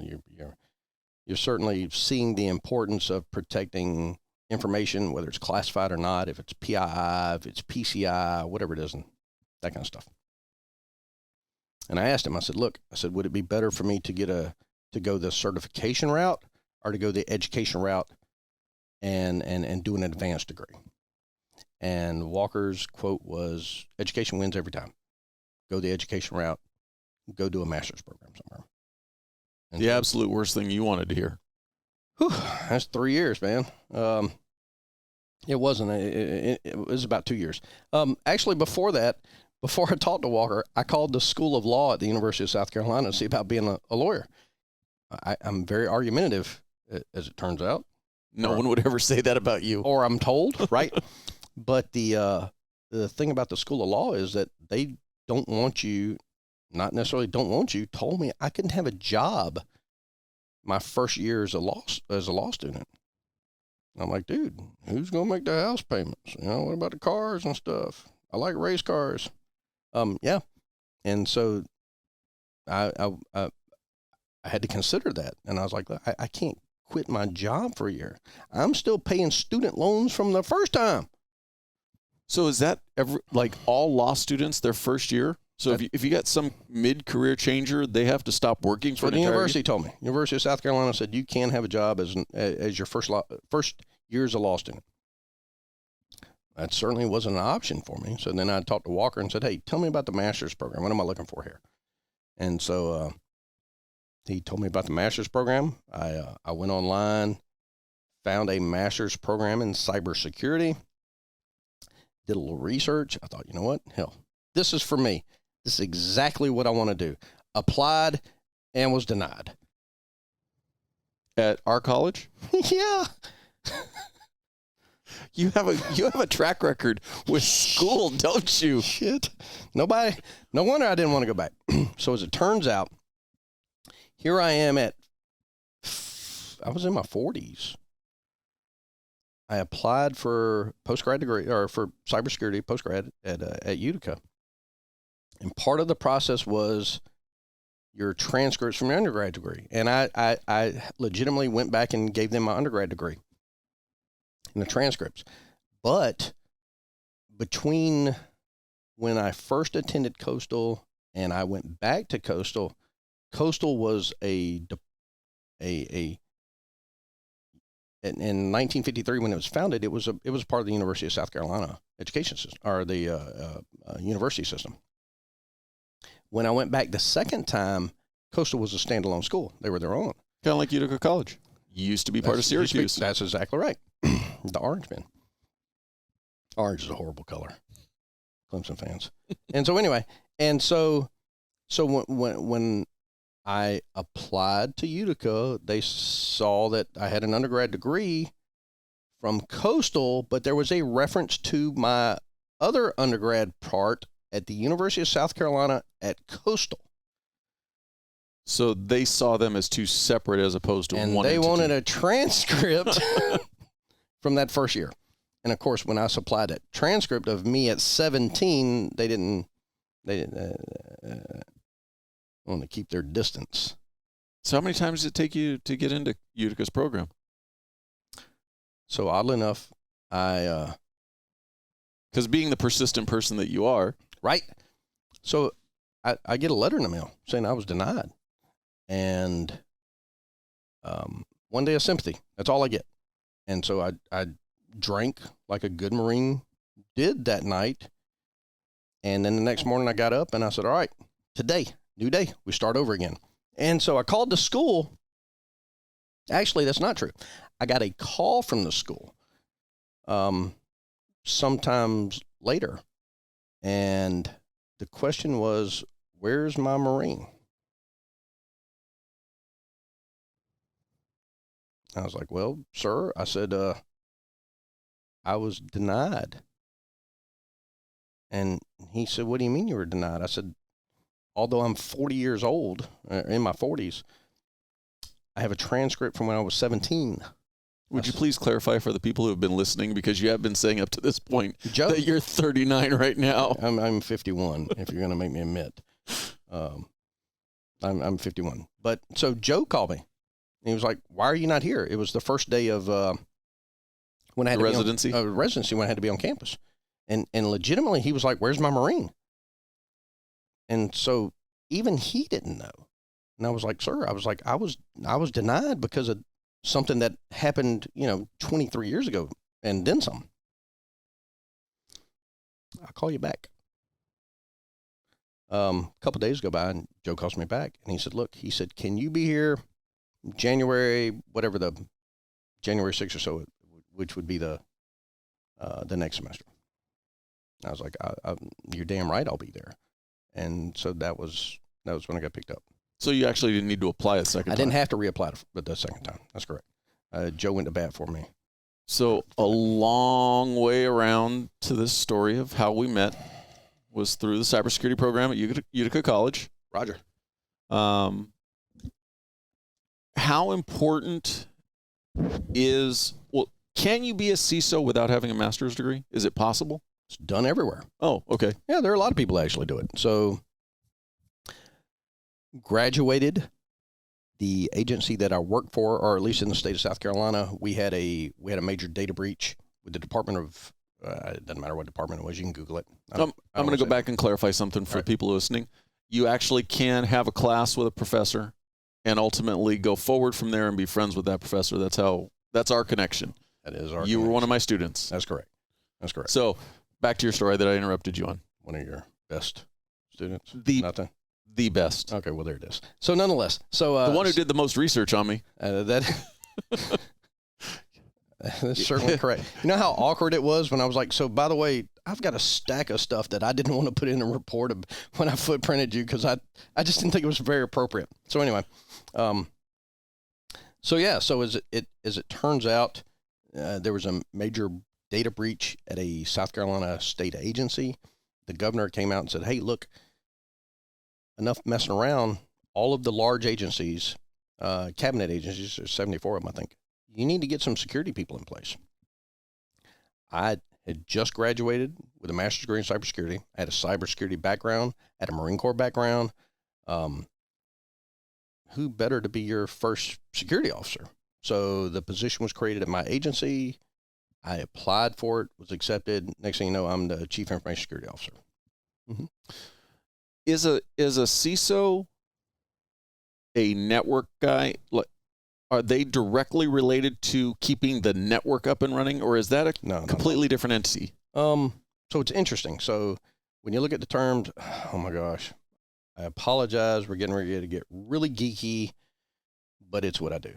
So the Chief Information Security Officer, when you look at it, the tenets of information security are confidentiality, integrity, and availability. So that from an availability standpoint, availability certainly pertains to networking. If my network is down, there is no availability. So to some stand, I certainly am responsible for that. I am not the network engineer. I work hand in hand with a network engineer, with a network administrator. So somebody wanting to be a CISO doesn't necessarily have to have a extensive background in actual networks or network operation? No, of course not. So from an aspect of information security, networking, although certainly an avenue of attack, isn't the only avenue of attack by any way. Insider threat is certainly a big one. I mean, everybody thinks about being attacked and, hey, I got to beat your firewalls and stuff like that and all. And you certainly do if you're outside. If you already work within the agency, though, I don't give a damn you're spending millions of dollars on firewalls and Cisco monitoring or whoever, Barracuda, whoever does your firewalls now. Near Zook could be doing your firewalls. Doesn't matter. If you have a damn key, a card key that gets you in the building, you've already beat all of that security. I have physical access to an endpoint. It kind of trumps everything. So your day-to-day, what guides you or drives you is the security of your network, keeping those who don't belong there out, not necessarily. So I guess what I'm trying to get the clarification on is it's not the IT guy, so to speak. Or is it? We certainly are worried about unauthorized access by anyone, those within your perimeter, those outside of your perimeter. IT professionals, IT administrators, certainly a different group because they have administrative rights to everything and all. And of course, it's part of their job description. They're supposed to. They have to. But can they, do you turn a blind eye to them? Absolutely not. Absolutely not. They've got the keys to the kingdom already. So you certainly have to be very, very conscious of them. And lately, depending on which report you read on, I do a lot of reading on cybersecurity. One of the greatest threats now with the insider threat is not just a disgruntled worker that says, or a disgruntled employee that says, hey, he leaves, you don't change your administrator passwords, and he comes in and deletes data. It's the insider that says, I've been offered money from another company to gather, to harvest as much data as I can to provide to them. And so the insider threat has shifted a little bit with that because people are just, there's so much money on the table for those type of threats. So the theft of data or absolutely keeping data inside that's not supposed to go outside. Right. So going forward, what's on your horizon or somebody who's in the position as a CISO, what are they looking at as the future of the threat vectors? So essentially, you're always monitoring vulnerabilities. Hey, where are my weak points at? And you're using tools like Nessus or OpenVOS or whatever and things like that and all to go through your network to make sure, hey, The 20 critical controls, the first two, or at least when I took it, I think they've changed the test a little bit. It was one of my first certs before the CISSP. I think the first two were both around inventory of assets, known assets that are authorized, known assets that are unauthorized on your network, things like that. So you're certainly looking for vulnerabilities on your network. You're looking for, why do I have an XP machine in the DMZ, or a server 2012 that's getting ready to be, non-supported next year in the DMZ, and things like that. Or you're looking for browser weaknesses and things like that and all. My network's got, 18,000 nodes on it. Of those, 3,800, approximately 3,800 are PCs of some type. They're endpoints where they're desktops, they're laptops, they're tablets, iPads, things like that. As a security officer, I certainly can't keep up with all that. I have no idea. So I'm using a tool to go out and check everything a couple of times a week, twice a week, look for vulnerabilities. Hey, what didn't get the latest Windows patch? What didn't get the latest Apple patch? Things like that and all. So that's certainly running in the background. So you're always thinking about that. At the same time, it's not just technical controls that are in place. I have to worry about administrative controls. So I have an employee that's doing something that I know is not right, but do I have the documentation to enforce that rule? So I'm looking at a lot of written policy. Goodness gracious. Back to the whole school thing. That's exactly right. Security officer is going to write a lot of policy. You're going to write a lot of procedures. You're going to do technical controls. You're going to do administrative controls. You're pushing the whole control subset. At the same time, I've got a SIM that's collecting log files and it's giving me hits that way. I've got endpoint security on all these devices. I'm fortunate enough that I have a very small security shop and a very large network that I have been I've been funded to bring in a third party, one of the largest networking companies in the world, for security assistance. They're looking at my firewalls. They're looking at traffic on my network, literally from switch to switch, router to router, things like that. They're looking for vulnerabilities. They're looking for attacks. They're looking for flow control or flow data from the switches and things of that network. I got all that going on. At the same time, Microsoft immediately comes out and says, hey, so by the way, we've got a vulnerability that we don't have a patch for. And so now you're going to need to go in and make a registry change on 3,800 PCs until we can push a patch to it and things like that. So all of that stuff's going on. And at the same time, I need to try to sleep every night. So if I worry about that, I worry about the 500,000 attacks I'm going to get from China every day. The 500,000 attacks I'm going to get from Russia every day. How would you ever sleep if that was always on your mind? So it certainly is about establishing a good security program, knowing what your vulnerabilities are, how you address them, classifying your data, implementing the appropriate security controls for each level of that data, always using your high water mark. And of course, at the same time, I have to worry about the federal regulation. I have to worry about, because we receive federal funding.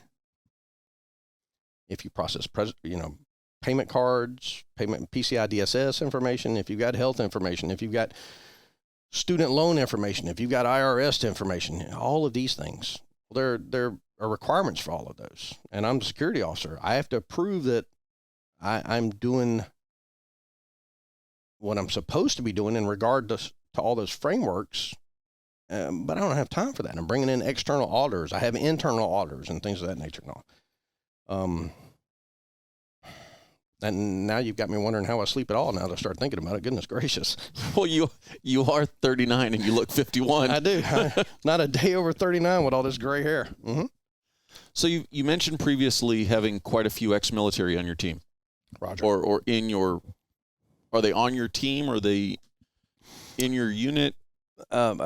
Yes. So the the immediate military experience that I have are actually on the networking side of things. They're my infrastructure guys that are doing everything from cabling, fiber optics, twisted pair, Cat 5, Cat 6, all that crap and all, VoIP phones, to our private cellular networks. They take care of that kind of stuff and all also. So are you directly involved with the hiring process? I don't do the hiring, but I certainly sit in on the interview for those type of positions. So being that voice of advice, voice of reason, somebody who's sitting in the military right now looking to transition out, they want to go into that information security field. What do they need to come to the table with? Oh, my goodness. That's interesting. So if you're in this, if you're in the military right now, and certainly if you have the GI Bill, but you don't want to spend the time to go back and do a full undergraduate degree or postgrad degree, the GI Bill allows for all kind of extra training now. I mean, I've heard of people taking private flight lessons using GI Bill. Same sort of thing. Go get the education. You're going to get the experience based on your education. When I hire somebody, I don't need you to have the experience. I need you to have the certs that show me you understand the concepts. I'm going to teach you everything you need to know about the job. I just need to know that there's something, a certification, a professional certification shows me that you have the ability to learn whatever the subject is. I'm going to teach you how you translate what you've learned in a cert into the real world, because there certainly are a lot of things. You're going to get people that are going to tell you, oh, well, let's talk about the National Institute of Standard Technologies, and we're going to do the RMF, Risk Management Framework through NIST. It's what the federal government uses. They're going to talk about 853 being a control set. There's a version 4. There's now a version 5. And what they're never going to tell you is, oh, by the way, you got to start off with FIPS 199 and 200 first. You got to classify your day before you do that. And then everybody's so stuck on the control set itself. They're like, oh, there are 453 controls in 853 R4. I don't know that to be a true number. I'm just throwing them out. But it doesn't matter. The control set doesn't require you to implement all of the security controls. The control set itself is to be molded to whatever your environment is. There are controls in there that you can't do, or controls in there that because of my business aspect, I can't do that control. And it's okay. That's what the control set's developed for. What people don't remember is that yes, I don't have to do all these controls, but what I have to do is document some type of supplementary control on the other side of it. So if I can't implement control A, I have a document that says, hey, I can't do A, but this provides me the same level of security as A does, but I'm doing it in a different manner. No. Yeah. Go out, get the education. Education's huge. Education's huge. In the order of importance, as far as certifications, how would you rank them? By the certs themselves? Yeah. So if I'm some guy, I'm looking to transition out, I want to come to you to get a job with your company, and are you leaving the government? Yes. If you're leaving the government, get the damn CISSP while you're there. So CISSP requires 5 years of previous experience in, and forgive me at this part, it used to be 8 domains, and then it now is 10, or it went from 10 to 8, vice versa. But you've got to do 75% of domains you have to have 5 years experience in. That's a huge one. The problem is most people don't have those. So what you're seeing now is that everybody runs out and gets the Certified Ethical Hacker, CEH, and that's a big one. It certainly is.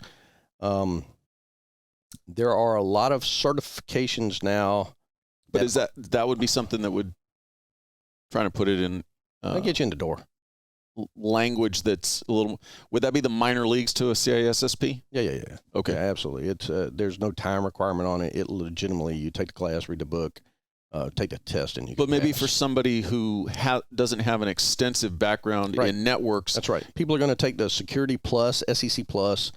There's an A plus for hardware. I think there's an N plus for networking, things of those nature. Certainly get in all the certs you can, and target those that don't have a time compliance about them. Like I said, CISP requires 5 years. There's some others out there. I've got a CISO that I think requires 5 years. Now because of the way that data protection has changed, and I hate to say the emergence of, but it's been around forever, the emergence of risk-based control sets, when I look at the risk associated with losing the confidentiality, integrity, or availability of data. There are a ton of risk-based certifications, C-risk and things of those natures that don't have any time compliance also. No, those are fantastic. Absolutely. Now, do these certifications have a expiration as far as? Absolutely. So what are we looking at as far as if you get it today, how long is it good for? It depends on the cert itself. Some of them are yearly renewals. I have a lot of GAC certifications, and I think they go for about 3 years. And what I have learned from those that have gone before me is that we don't often renew the GAC certs. The 20 critical controls, I have one for Enterprise Defender. I have one for a couple of, I don't remember what they all are. But you take the test, you have it for 3 years, and you just list it on your resume as that you had it. It's no longer a valid cert, I guess. But at the same time, I have other certs going on top of it and all. So my GAC certs file off, my CISO, my CISSP. Those are the bigger ones like that we renew. They're a yearly fee. And as long as you provide the CEUs, continuing education units or credits, you don't have to retest or recert or anything of that nature. No, you just have to document that you're in your field and you are maintaining your education growth. You're continuing to take classes. You're doing podcasts. You're writing papers. You're presenting at tech shows and stuff like that. And also, so those are on there, and those are easy to keep. But you do have to pay the fee every year. Any groups or organizations you would recommend somebody getting involved in? Well, the major certs, ISC squared, SANS, places like that and all. You can join those organizations without necessarily having any of their certifications. So certainly do that. Absolutely. And start developing that network, because you're going to start meeting those people. Absolutely. Somebody, well, I'll kind of start wrapping it up with this one. You decide the route you want to go is CISO or CISO. Mm-hmm. Anything that you would have, if you could go back from when you first made that decision, so you come out of the Marine Corps, you got your undergrad degree, you're in the information security world, I want to be a CISO. If you could go back to that point and do anything different, anything you would change? Oh, you know what I'd rather be than be a CISO? I'd rather do forensics. Forensics is fantastic to me. It is the follow the trail. It's the grab the artifacts. It is the, hey, somebody did something, but we don't know what it is. And perhaps they even attempted to cover their trails. That's the stuff. But for me, that's the stuff that I don't sleep. I work a case and I work a case and I work a case, and 4 days of my life are missing when I'm writing the report and I don't know what the hell happened. For me, that's the exciting part of it. Can somebody come on your team and do forensics? We don't do as much forensics as like some of the law enforcement agencies and all. The South Carolina law enforcement, SLED has their own forensics teams, and there are third-party contractors that do forensics and stuff like that. No, not necessarily forensics to the level that are admissible in court, but certainly if you have an employee you're worried about insider threat, you're worried about I don't know, somebody reading your email or things like that and all that, you certainly can you can get jobs making fantastic money doing forensics work. Somebody who's got a degree or a background in forensics, can they come onto your team and grow from there? Or is that actually not a skill set that really transitions itself to what you do? So my master's is cybersecurity with an emphasis in forensics. Like I said, I love that. The analysts that work for me don't have a lot of formal forensics training, but I provide them to that because I certainly need them to have the skill set. Now, if it goes to a courtroom, they don't go, I have to go. So you actually represent the data per se in front of a jury. I'm the subject matter expert. In wrapping this up, any other advice that you could provide to somebody looking to go down this avenue that we haven't addressed? If you're going to go into information security, I certainly think that the jobs are there. It's an ever-growing field. We welcome it. And we need more people. We certainly do. Be open-minded, because within our field, as opposed to other fields, we share information unlike no other field. We certainly do. If I run across a vulnerability that I have, I share that with my other agencies. Hey, this is a vulnerability I found. You guys need to be aware of it if you're running this operating system or whatever. If you're using this vendor, if you're, supply chain attacks, they're there. It's a real thing. Things of that nature, I'm very proud of our field in. We're not, we're not a place where everybody's just looking for glory. I don't want me to be the best. I want all of us to be better as a group. So certainly, I think that's important. The other thing is develop those professional relationships. There are so many different aspects of information security. If you want to be a forensics guy, you be a forensics guy. If you just want to be a firewall guy, you can be a firewall guy. You be an endpoint guy. You could work on data loss prevention, DLP technologies. All of that is there. So you don't necessarily have to know from a security standpoint. As a CISO, my knowledge is very broad. I know a little bit of everything, but not of a lot of anything, kind of. But you certainly can be the subject matter expert in 100 different things within information security and all. So even if you think, wow, I hate writing policy, I got news for you. Nobody loves writing policy. Good Lord. But it's a necessity. Somebody's got to do it. But if you don't want to do it, you don't have to be that guy. You could certainly be a guy that's hardening images. If you just want to say, you know what, hey, look, we're a Windows shop and I want to use CIS baselines, or I want to use the STIGs to harden an image, and this image is going out across our agency, our company, you could be that guy. The information security field itself is ever growing. When we talk about implementing artificial intelligence, oh my gosh. So artificial intelligence would be fantastic. How much of an awesome thing would it be where it takes the workload off of me? It's literally creating its own algorithms and looking at traffic to see where my weaknesses are. At the same time, artificial intelligence is going to be used against us. It's just the evil side of it. If you can use it for good, somebody's using it for evil. It's the same way. And but understanding how it's used for evil makes you better at absolutely protecting it. Absolutely. Or protecting from it. As long as you don't sit back and rest on your laurels, because it's ever changing. It's ever changing. So you don't go into the office every day, put your feet up and read the newspaper all day long? Who reads a newspaper anyway? Sorry. I mean, right? How old are you? Yeah, right. So our field is ever changing. And I mean, literally,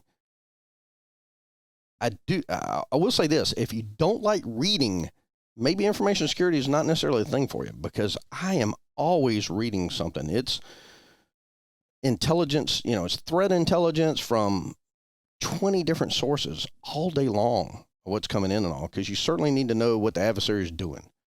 So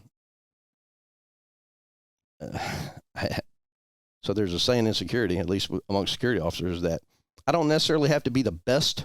I just have to be better than you. Because now what you're seeing from the adversary is that because hacking has transformed in the 40 years or so, that however long it's been going on. I'm just thinking about my 39 years on this planet. So originally hacking was just, at least from my experience, it was, hey, what can I get into? And it was a war dialing. It really was just putting a phone down and seeing what you were there, and whoever answered and what's there, and it was a lot of command line interface, because there were no windows, and just seeing what was there. And you made some notes on it, and you hung up, and you went to somebody else, and you just did that kind of stuff. And all. It wasn't anything malicious. You weren't there. Essentially, weren't any viruses at the time, no type of malware or anything like that. And then and then hacking eventually gets starts to progress a little bit, and it starts to go to the evil side where people are there's hacktivism where people are hacking websites, and you're Greenpeace or something, and I don't like your message, so I'm gonna change your website or something. There's that kind of thing. But from the forensic side, back to follow the dollar, I think that's where hacking really has gone now. So now your adversary is doing things like ransomware. I mean, who didn't see ransomware coming 20 years ago? You're like, hey, so by the way, if I could encrypt your data and I was the only one that had the key, you're going to pay me a lot of money. You're going to pay me money of some sort. Thank you, Bitcoin or whatever cyber. But yeah, so who didn't see that coming? And certainly, I think all the major security officers, security players, companies, and all of it did. And I hate to say, hey, back up your data. There's your fail-safe. Back up your data, back up your data, back up your data. But under the current circumstances, I mean, what can you do? You're running endpoint security, and that endpoint security is doing some heuristics and all, and maybe if encryption starts, it stops it. Maybe not. Maybe that ransomware is looking through your map drives and starting to encrypt all your damn shared drives on the network. And yeah, backups. There you are, backups. How fast can you restore? Have had a 0 day. I've been there. Out of 3,500 PCs, I had 10 endpoints that that were encrypted. Some of them, at least 2 of them, I let encrypt. We don't store data on an endpoint. So an endpoint being encrypted is not a big deal to me. Now the map drive, a little bit different, and it was locky. It was in 4 years ago, maybe 2017. So we were 0 day. McAfee didn't have it. Microsoft didn't know about it. It was a tough day. It was kind of scary. We literally could pull out the backup system and see the encrypting our shared drives. Our scenario was easy. We were using an ECM backup system. It was quicker for us, rather than once we pulled the 10 machines off the network and all, we essentially just went in and said, all right, restore these drives when they're done encrypting. And for us, the event lasted, the restoration process, 1.2 million files in under 30 minutes. I went to lunch. Literally went to lunch that day. That was our 0 day ransomware attack. The state called me, the chief information security officer from state called me and said, how's it going? I know what's going on. I'm sure you're busy. And I said, I'm at lunch. And he was like, what? And I was like, it's just a little ransomware attack, dude. So we had been preparing for it. We saw it coming. My system staff, my network staff, we work hand in hand. You go through tabletop exercises. Hey, what if? And we had done so much preparation work that when it happened, don't get me wrong, there legitimately was a point where I looked over my systems guys, and we had an on-site backup and we have an off-site for disaster recovery. And we have a tertiary site now. But the disaster recovery site, I looked at my systems guy and said, do we need to drop the fiber to that site? And he said, no. I said, let me ask you one more time, and let me remind you that this is a resume creating event if you screw this up. And he looked at me and said, we're good, Michael. I said, okay. And it, like I said, it encrypted some local drive or some encrypted 10 PCs, not a big deal. Just wiped them, hardened image, put them back in the afternoon, not a big deal. The shared storage drive on our network, again, less than 30 minutes, 1.2 million files were stored, and we all went to lunch. So that was it. So certainly preparation for that. So exciting. This is definitely a field that is not going to go away. It's never going to be at a point where it's outdated or not needed because, like you said, it's constantly evolving. So if you've got the interest, take the steps to get there. If anybody wants to, can they reach out to you to get some additional advice, ask some questions, anything else like that? Absolutely, certainly. Like I said, we, as a cybersecurity expert, any of us, I've never met a group of people that are so willing to share their time, share their resources, share their knowledge, whatever it is. Anything we can do. Absolutely. Again, not just me, just if you have an interest in cybersecurity, Google it, find somebody, call your local ISC group or there's so many different professional organizations that are out there. Just reach out and call them. They'll be okay with it. But if you want to be in the field, the other thing, I'm going to throw this out. You're going to need to pass a background test. I'm just saying, we always forget that part, but so we certainly do at least a background test, a trustworthiness test, just to make sure that, you're trustworthy. Well, hopefully somebody coming from the military, right? Or law enforcement won't have that problem. I'm just saying, do we have time to tell stories about how the green card used to get you out of jail? No? Okay, so anyway, we'll save that for the next one. We'll save that. It used to be if you had a military ID and you put it in your wallet, and you had the bracelets on, you could lean forward and say, "Hey, officer, how about pull out my Marine Corps ID?" And rather than go through the hassle of taking you down and doing anything for you, they just called a local command, and a local command would come get you. That's just what you heard, not that you ever experienced that obviously yourself. Not me. I'm trustworthy. Exactly. We just talked about that. You passed the background check. I passed the background check. But yeah, that certainly was a time. We missed all the good Marine Corps stuff. It's okay. Again, it's okay. You might have to make a round too. I don't know about that. Yeah, you do. I appreciate your time. I wish my stories were more exciting. I wish I had some good Leo stories. I wish I had this, that, and the other, and all with the Marine Corps. And all my time in the Marine Corps was essentially a person other than grunt.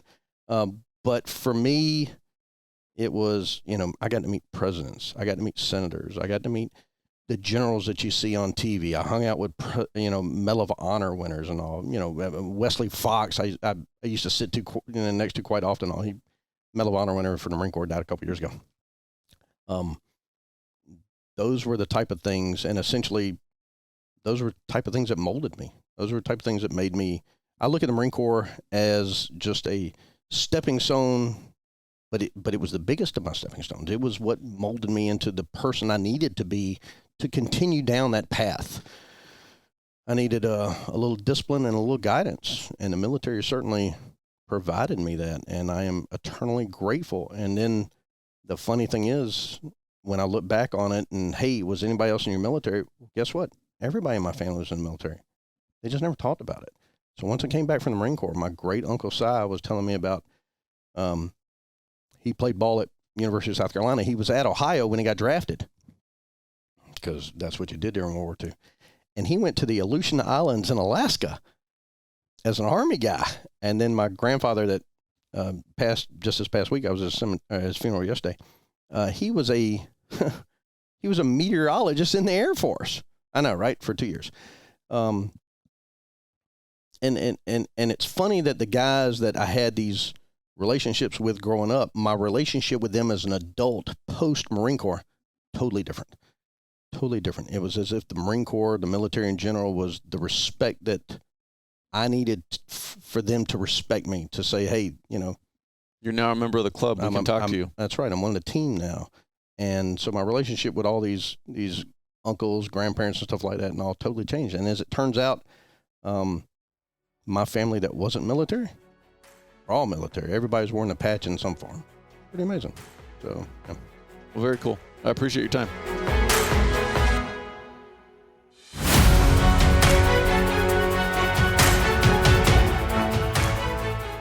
Thank you for taking your time to listen to the podcast. I truly hope you enjoyed it. Not only is the podcast available on audio platforms, but you can also watch it on YouTube at the Transition Drill Podcast channel. The best way you can help the show is by getting the word out. Please subscribe for future episodes. If you think somebody else might enjoy it, I would appreciate it if you would share it with them. Also, if you have the time, please go to Apple Podcast and leave me a rating. I welcome your feedback, both positive and negative. You can also go to the website, transitiondrillpodcast.com, and through the contact tab, send a message directly to my email with any comments or suggestions. Thank you again, and I hope you tune in for the next one.